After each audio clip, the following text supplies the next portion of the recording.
está apagado, es que nos han dado la indicación primero que apagásemos el que no hablaba el micro y que lo encendiéramos el que hablase. Por esta presentación y que nace de un cariño y de un afecto que agradezco sinceramente, aunque no nos conocíamos físicamente, personalmente,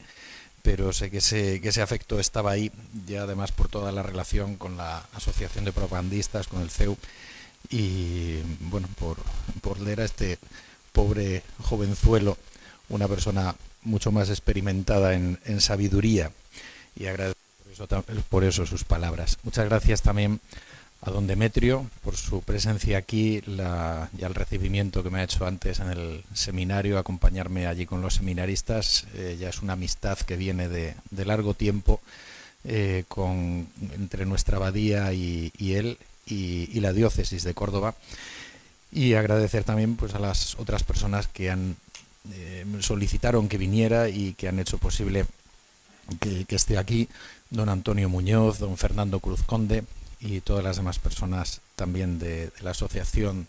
Católica de Propagandistas y del entorno y del seminario. Bueno, se me ha pedido una conferencia que además últimamente estoy dando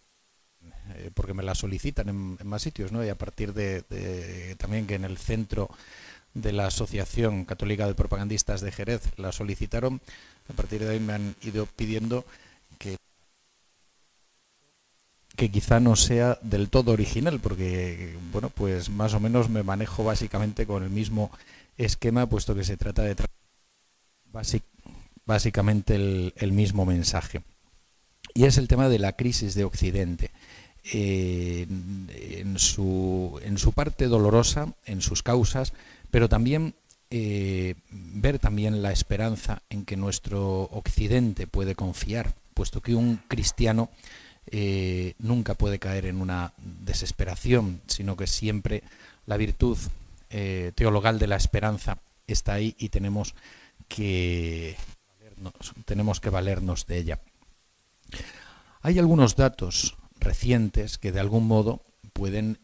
reflejar el hecho de esta crisis de Occidente, que quizá de primeras se pudiera negar. Parece que vivimos un estado del bienestar, que vivimos con cierta comodidad, que Occidente tiene un peso o el primer peso en el mundo, pero hay una serie de datos que de algún modo han hecho evidente esta crisis, que en el fondo es de raíces mucho más profundas, filosóficas, morales y espirituales. Hechos como la salida de Afganistán, de las tropas occidentales, en muy poco tiempo, la salida dejando el poder a los talibanes, dejando incluso allí armas, se ha querido presentar amablemente como un éxito militar y un éxito diplomático, y es cierto que bueno, lo que es la evacuación puede haberlo sido, pero el hecho de que en tan breve tiempo, ante unos pastores de montaña armados,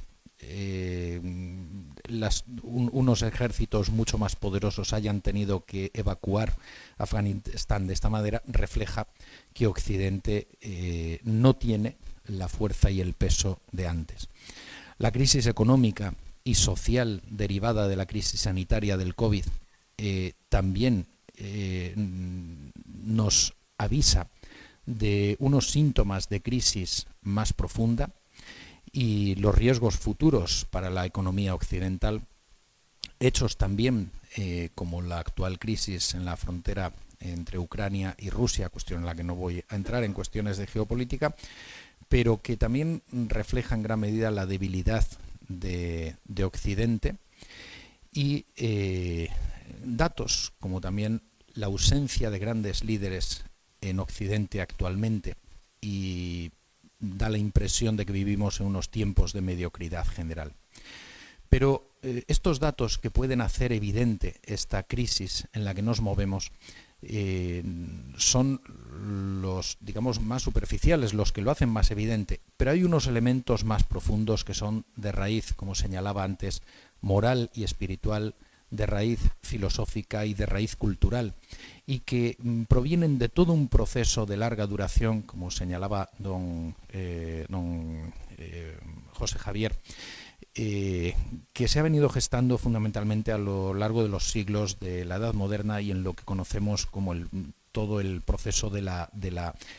modernidad, y que ha llegado ya a un punto álgido y en que esta crisis se hace evidente.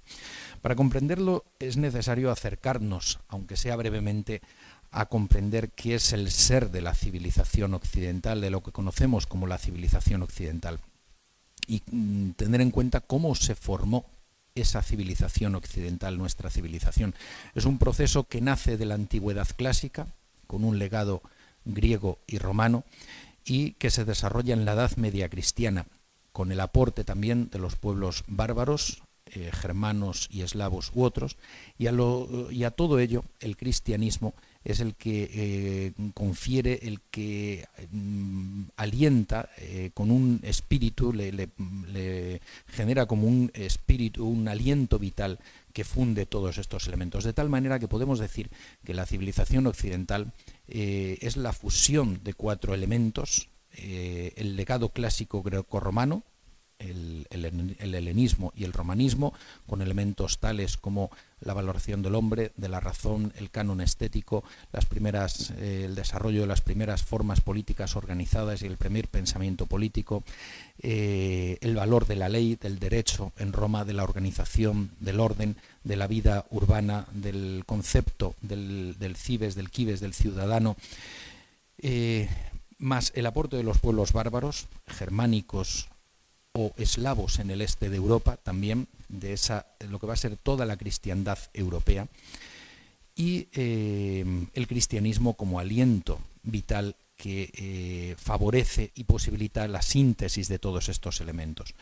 Como monje que soy, evidentemente, pues barreré también un poco para casa, recordando el papel fundamental que el monacato, la vida monástica, tuvo en este proceso. En Occidente, a través fundamentalmente de los monjes benedictinos y de las ramas que nacen de ellos, como también los cistercienses, o también de los monjes celtas irlandeses, que también evangelizaron partes importantes de las islas británicas y del continente europeo, e influyeron en el desarrollo cultural de estas áreas, o también el monacato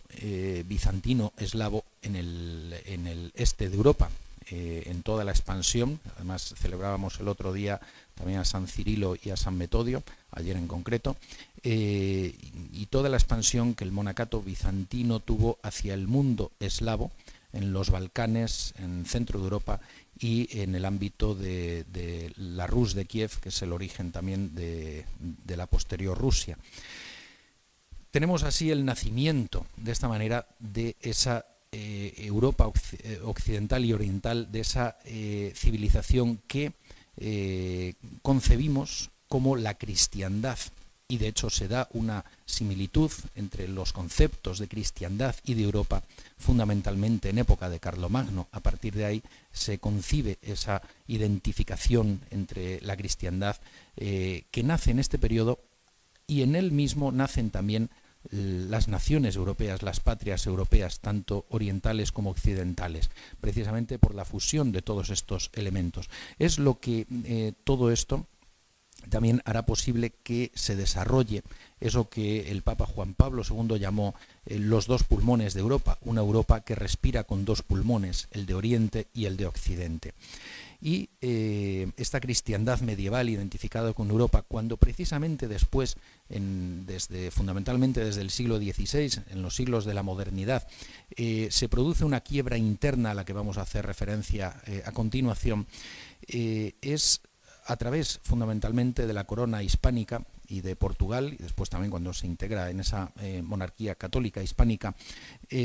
cuando va a extenderse por otras partes del universo, fundamentalmente de América, pero también de otras partes de África, de Asia y de Oceanía, como Luis de Camões, el gran autor de la epopeya portuguesa de Os Lusíadas, decía que españoles y portugueses, que entonces se concebían también como parte de lo que había sido el conjunto cultural e histórico de España, decía que su labor había sido facer cristiandades, extendiendo esa cristiandad hacia otros territorios, precisamente cuando en el seno de la vieja Europa comenzaba a quebrarse o se producía la quiebra de aquella antigua cristiandad europea. Podríamos decir que el mensaje de la Europa cristiana, de esta civilización cristiana, puede resumirse, diría yo, en 4 puntos clave, o por lo menos me atrevo a señalar estos 4 puntos. El primero es la centralidad de Dios y Cristo como eje de la historia y de la salvación. El puesto central que a Dios corresponde como creador y también como redentor del hombre. Y desde ahí precisamente también una visión trascendente de la vida. Es decir, no todo termina en la tierra, sino que todo apunta hacia la trascendencia, hacia la eternidad,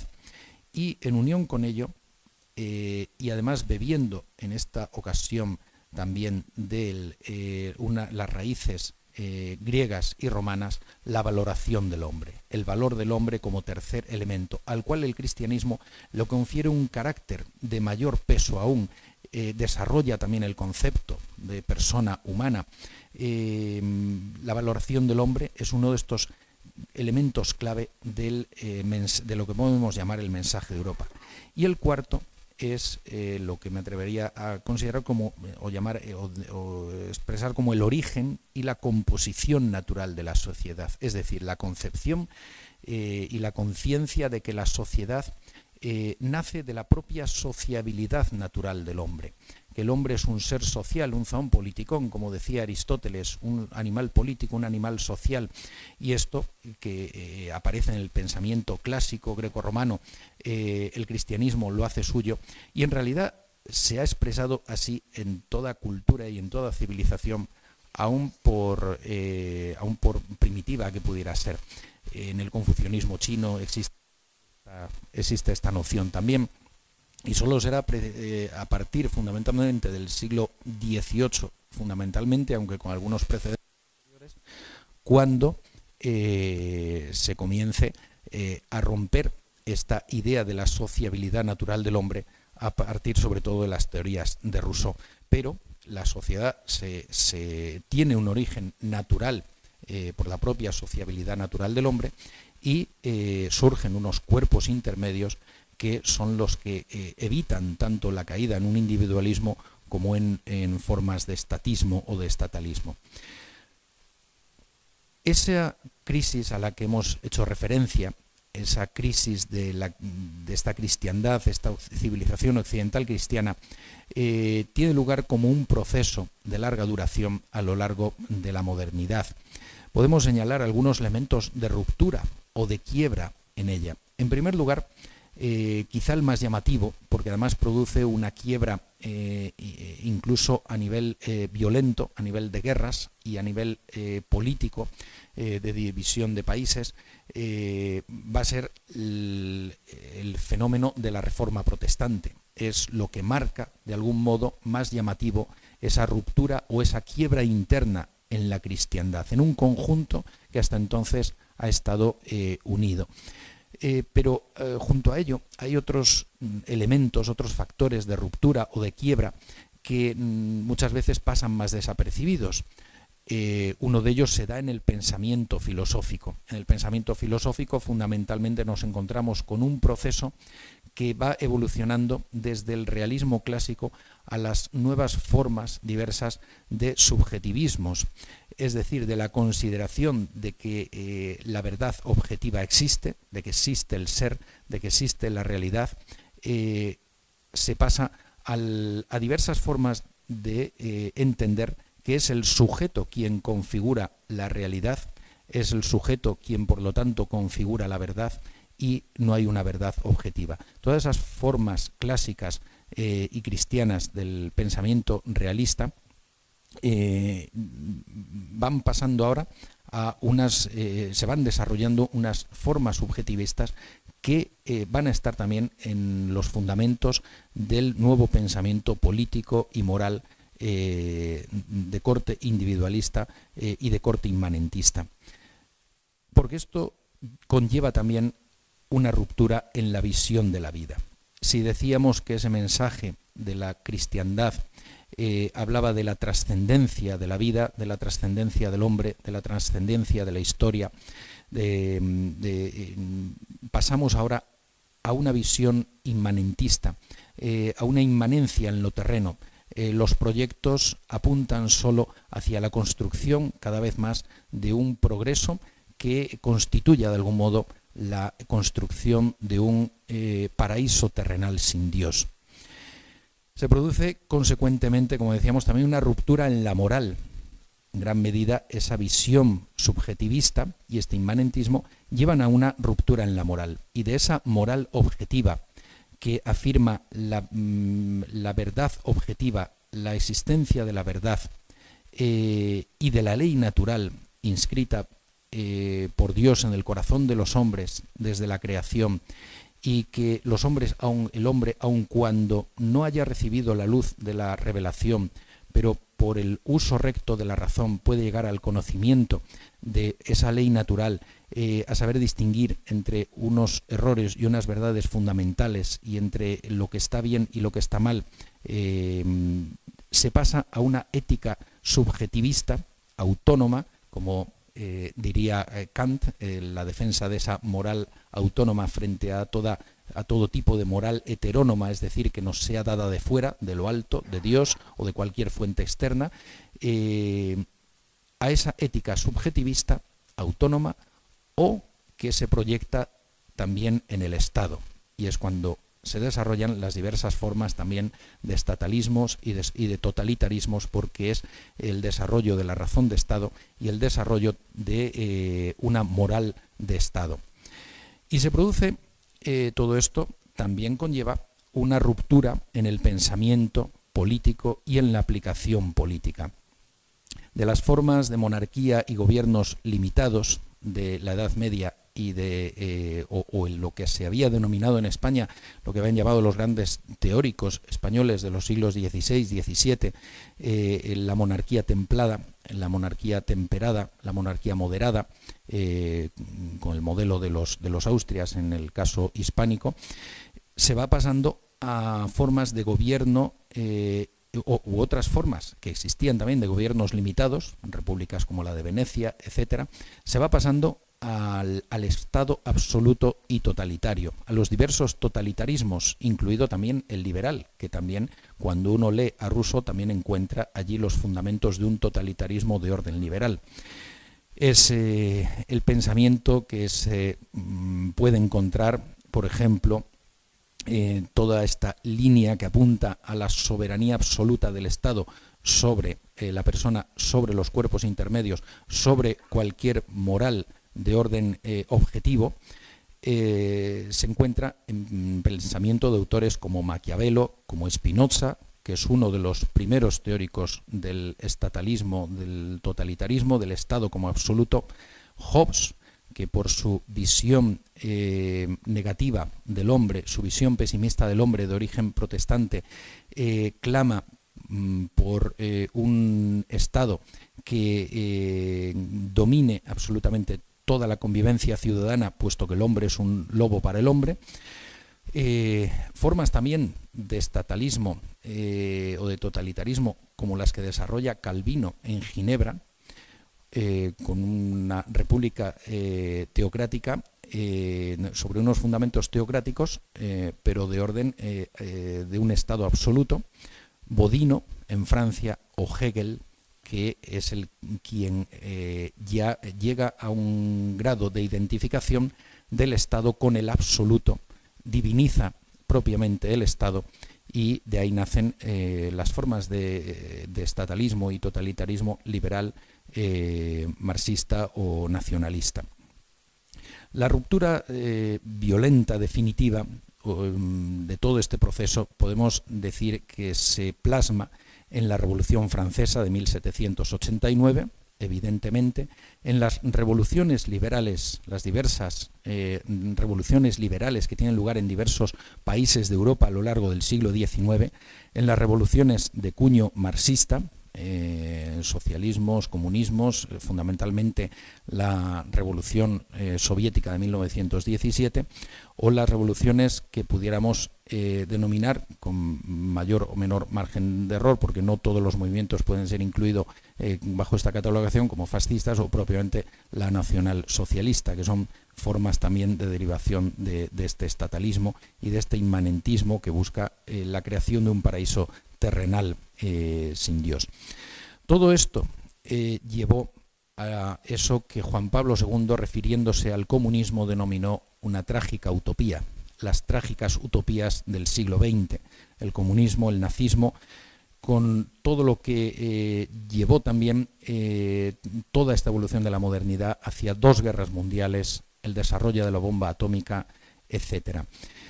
Estas trágicas utopías, al mostrar su fracaso,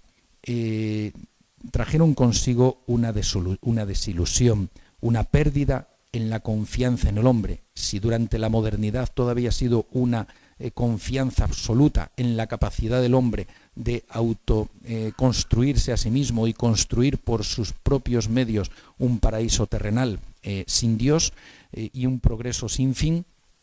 ahora se llega a una pérdida de la confianza en el hombre, a una pérdida de la confianza en el progreso, al sinsentido de la vida. En realidad es como una nueva fase y desarrollo de la modernidad, aunque en muchas ocasiones lo catalogamos como la posmodernidad. Todo esto genera lo que podemos entender como una sociedad débil y lo que se ha denominado también con frecuencia un pensamiento débil. ¿En qué se manifiesta esta sociedad débil que tenemos hoy en nuestros días? Por una parte, en la ruptura del equilibrio interior del hombre, del equilibrio existente entre el cuerpo y el alma y de la relación del ser humano con la trascendencia.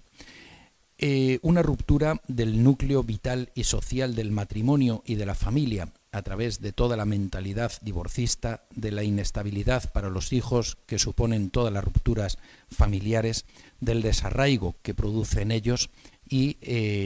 todas las consecuencias psíquicas y de crisis de personalidad que supone para las víctimas de todo este ambiente.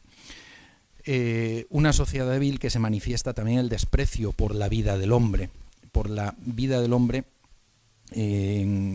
cuando se valora muchas veces ya más la vida de un animal, o se llega a negar el valor de la vida del hombre a través de hechos como el aborto, la manipulación genética, la eutanasia, etc. También se manifiesta en la negación de la naturaleza social del hombre, con diversas formas de individualismo, hemos hecho alusión a ello, o nuevos colectivismos, a la negación de la naturaleza del hombre y del orden natural, llegándose fundamentalmente de algún modo ya a grados extremos, como es la ideología de género, donde se niega el hecho mismo afirmado desde el Génesis de que varón y hombre y mujer los creó, la existencia de los 2 sexos, se afirma una autoconstrucción constante del hombre en función de su propio sentimiento de cada momento y pudiendo variar de estado de lo que es. Todo esto supone una ruptura también del orden natural dado por Dios al hombre, para bien del hombre y de la naturaleza. Pero en realidad no solo supone una negación de este orden natural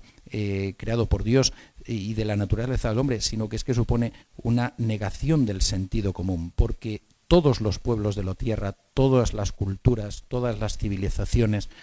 todas las religiones han reconocido siempre la existencia y la complementariedad del sexo masculino y del sexo femenino, como sucede en el conjunto de la naturaleza. Esta sociedad débil se manifiesta asimismo en la desilusión ante la vida, que incluso en manifestaciones filosóficas se ha desarrollado en vertientes del existencialismo, fundamentalmente del existencialismo francés de Sartre y Camus,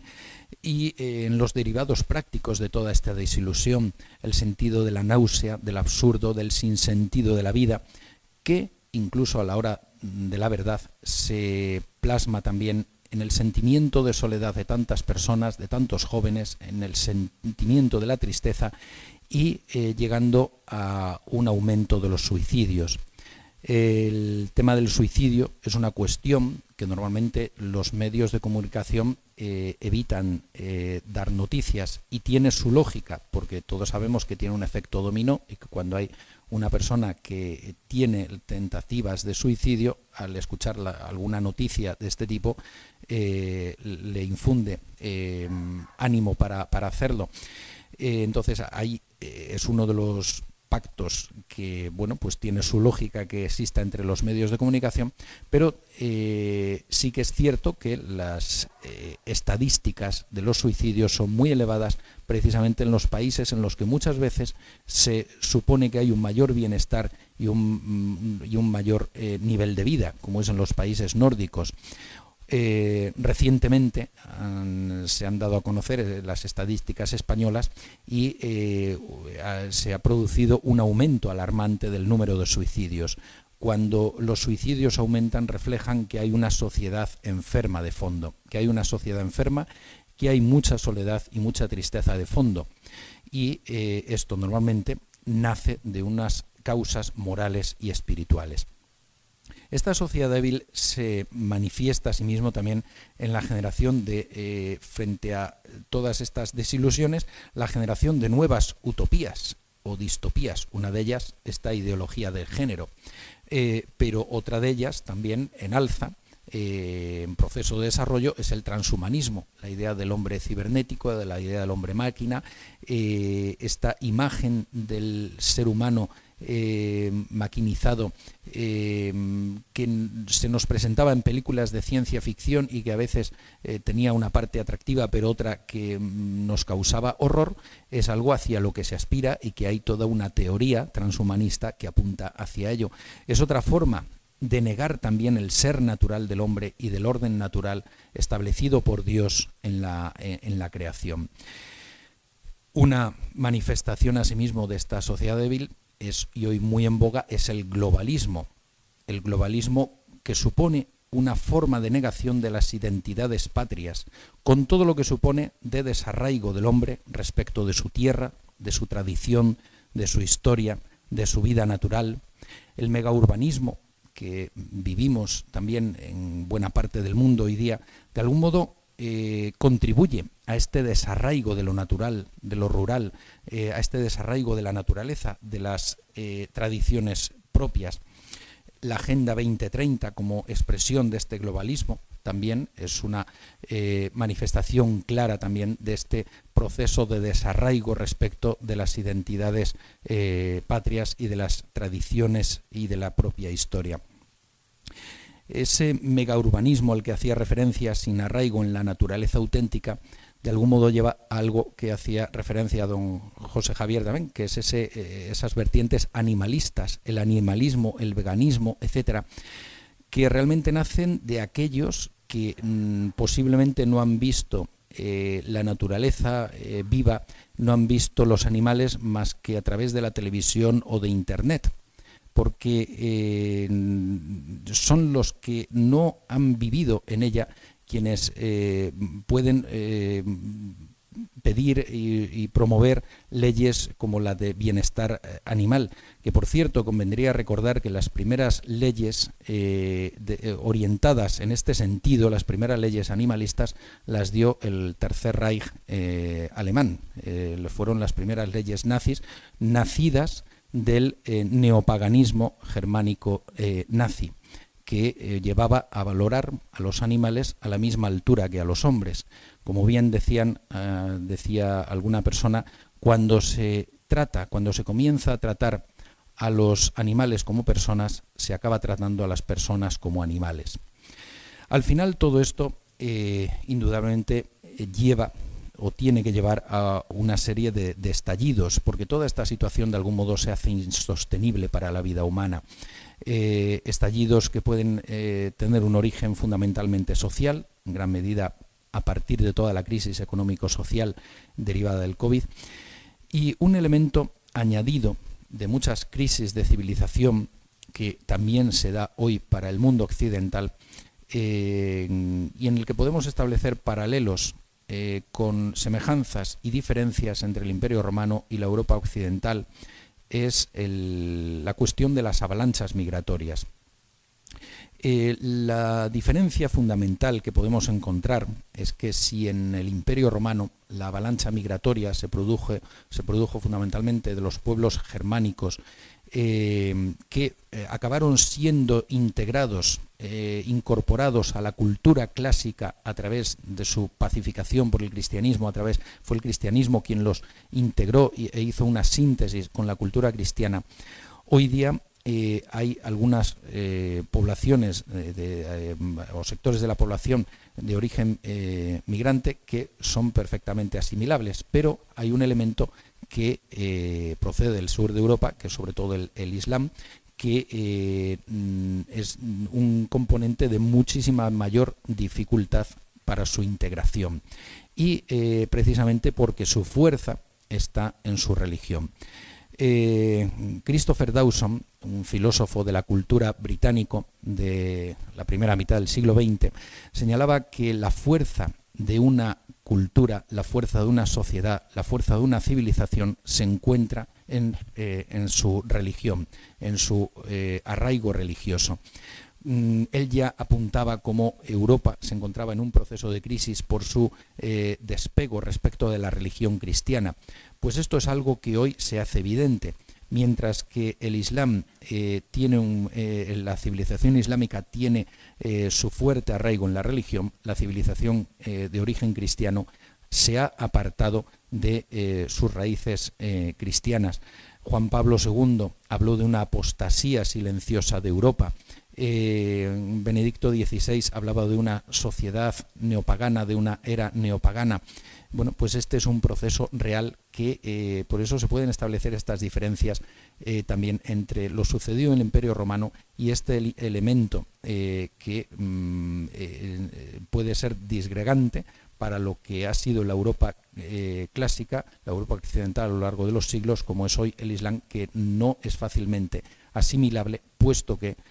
tiene su propia fuerza religiosa que le hace no integrarse en lo que ha sido el mundo europeo. No obstante, estas avalanchas migratorias no son la causa, digamos, principal de un hundimiento de una civilización, sino que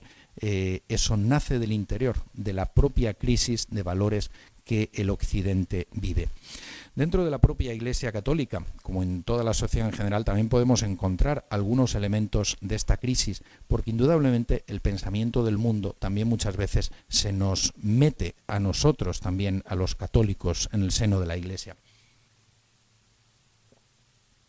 Uno de los elementos que podemos referir es la pérdida del sentido de lo sagrado en la liturgia, que desde hace decenios pues hemos venido sufriendo. El querer hacer en muchas ocasiones una liturgia, como decía el Papa Benedicto XVI, que no es celebración para Dios, sino que es la autocelebración de una asamblea que se celebra a sí misma. La pérdida del sentido del misterio, de lo sagrado, del sacrificio, para desacralizar, para algo que es propiamente sagrado como es la liturgia, el horizontalismo, la pérdida del sentido de adoración. Todo esto conlleva también una crisis de la visión trascendente del hombre y de la propia religión cristiana. La pérdida de la conciencia de pecado y del sentido de pecado, la caída en un neopelagianismo que incluso se nos cuela en forma de buenismos. Juan Pablo II señalaba en muchas ocasiones, ya los papas anteriores, Pío XII, por ejemplo, la pérdida de la conciencia de pecado que existía en la civilización occidental. y el peligro de la secularización del mensaje de salvación de Cristo para ofrecer, tenemos el peligro de querer agradar al mundo, mimetizarnos tanto con el mundo, que queramos al final ofrecer un mensaje adaptado al lenguaje del mundo, acogiendo todo lo que es el globalismo, la idea de la ecosostenibilidad, un pacifismo barato, un sincretismo religioso neonóstico que identifique como igualmente válidas todas las religiones, en las cuales el cristianismo es una más, pero esto no serían más que formas, en realidad, de un sincretismo neonóstico. Tenemos el peligro de que si nos dejamos embaucar de esta manera por el lenguaje del mundo y nosotros nos mimetizamos hasta este punto con él, convirtamos a la Iglesia en una ONG o en una variante de la ONU, ¿no? Y le hagamos perder su sentido sagrado. Por eso no solo está en el exterior el riesgo, sino que también nosotros tenemos que tener la precaución para no dejarnos embaucar. Estáis en el mundo, pero no sois del mundo, nos dijo nuestro Señor. Incluso la crisis sanitaria y económico-social derivada del COVID, todas las muertes que se produjeron, el golpe de la enfermedad en los momentos más duros, sobre todo, fueron la ocasión para que se produjera un aldabonazo en las conciencias, para una reflexión profunda acerca del sentido de la vida, del sentido de la muerte, del sentido del sufrimiento, de la enfermedad, de la marcha que lleva nuestra civilización. En gran medida, gracias a Dios, se han producido muchas conversiones, vueltas a la fe, pero en gran medida, digo, sin embargo, muchas veces ha sido tristemente una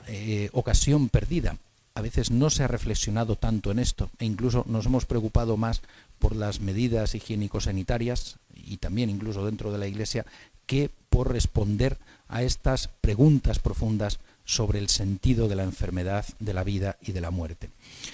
No obstante, como señalábamos, un cristiano nunca puede perder la esperanza. La esperanza es una virtud teologal, es una virtud sobrenatural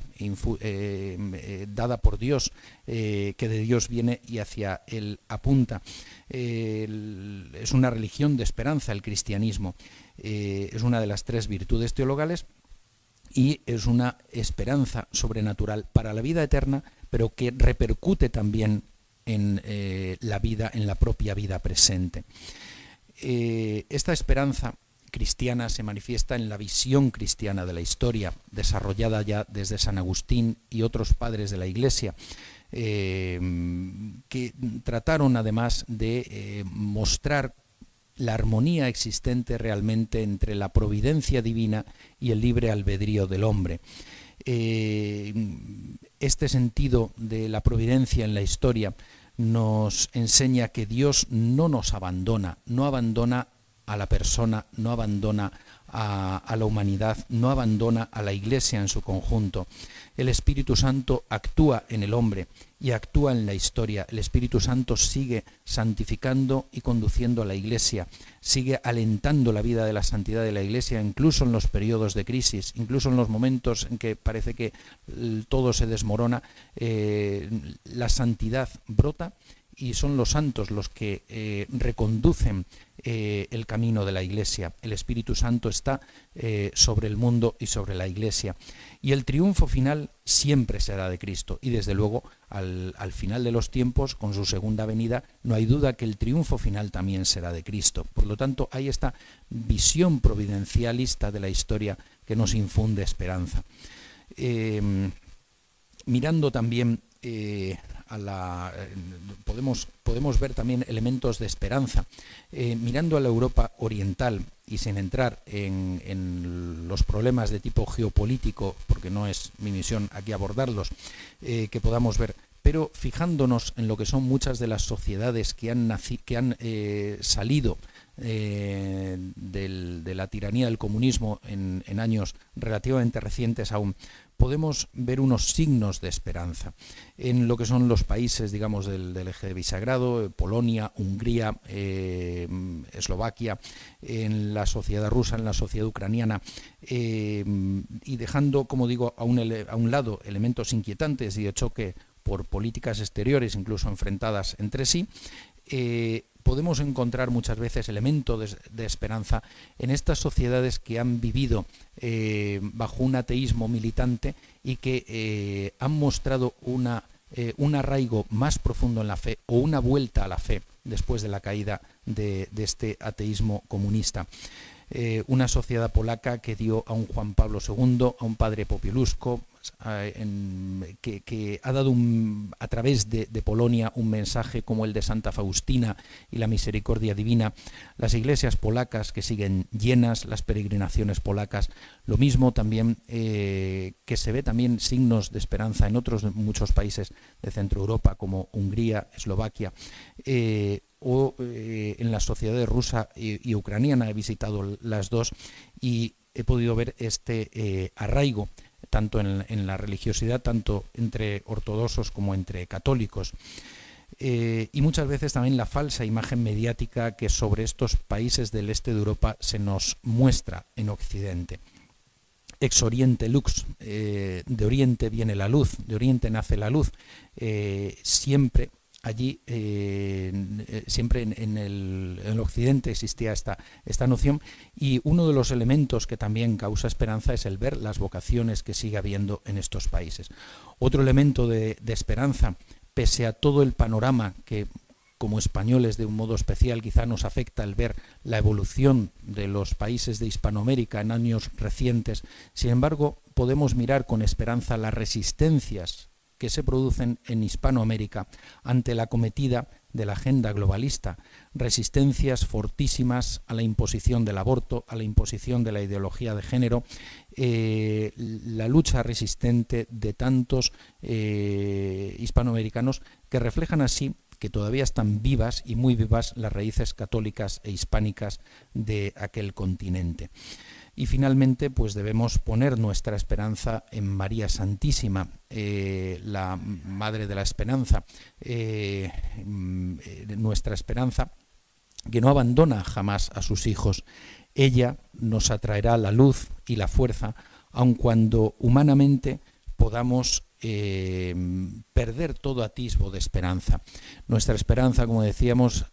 ante todo es de origen sobrenatural y la debemos alentar en figuras como la Santísima Virgen María. Y de esa esperanza de origen sobrenatural podremos también tener una esperanza incluso en lo terreno, incluso en lo temporal. No me extiendo más, creo así haberme atenido más o menos al tiempo y quedo a su disposición. Muchas gracias.